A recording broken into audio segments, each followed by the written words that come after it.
Assalamualaikum, perkenalkan nama saya Rizka Amanda Maulidine, NIM 2308020016. Program studi bimbingan konseling pendidikan Islam. Video ini saya buat untuk memenuhi mata kuliah Bahasa Indonesia dengan dosen Bapak Marwanto, MPD. Untuk materinya, simak terus yuk videonya. Jadi, di sini saya akan menjelaskan tentang sejarah bahasa Indonesia. Pengakuan secara yudiris. Bahasa Indonesia lahir pada tanggal 28 Oktober 1928. Pada saat itu, para pemuda dari berbagai pelosok Nusantara berkumpul dalam kerapatan pemuda dan berikrar. Faktor pendukung bahasa Melayu menjadi bahasa Indonesia. Bahwa bahasa Indonesia berasal dari bahasa Melayu. Bahasa Indonesia tumbuh dan berkembang dari bahasa Melayu yang sejak zaman dahulu sudah dipergunakan sebagai bahasa perhubungan atau lingua franca.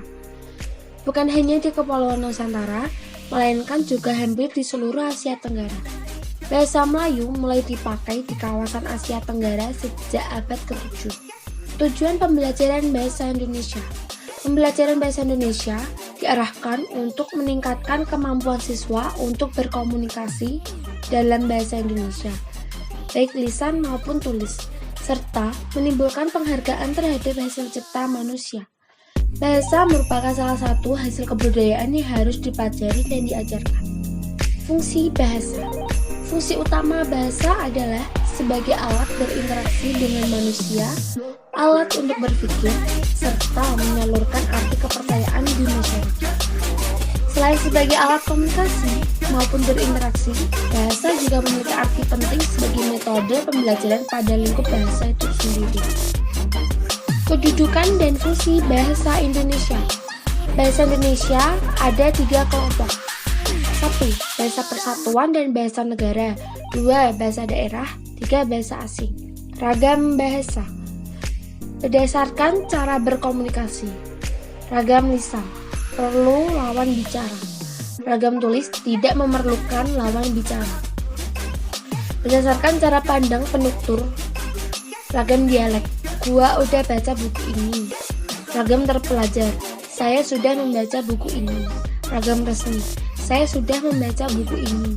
Ragam tak resmi, saya sudah baca buku ini. Berdasarkan topik pembicaraan. Ragam hukum, setiap pelanggar akan mendapatkan hukuman. Ragam bisnis, setiap pembeli akan mendapat potongan. Ragam sastra, novel ini membosankan. Ragam kedokteran, sakit perlu obat, dan sebagainya. Bahasa Indonesia yang baik dan benar. 1. Bahasa yang benar adalah bahasa yang sesuai dengan kaidah. 2. Bisa dimengerti oleh komunikan. 3. Ragamnya sesuai dengan situasi. Referensi Lamuddin Finosa, Komposisi Bahasa Indonesia. Sekian, terima kasih. Apabila ada salah kata, mohon dimaafkan. Wassalamualaikum warahmatullahi wabarakatuh.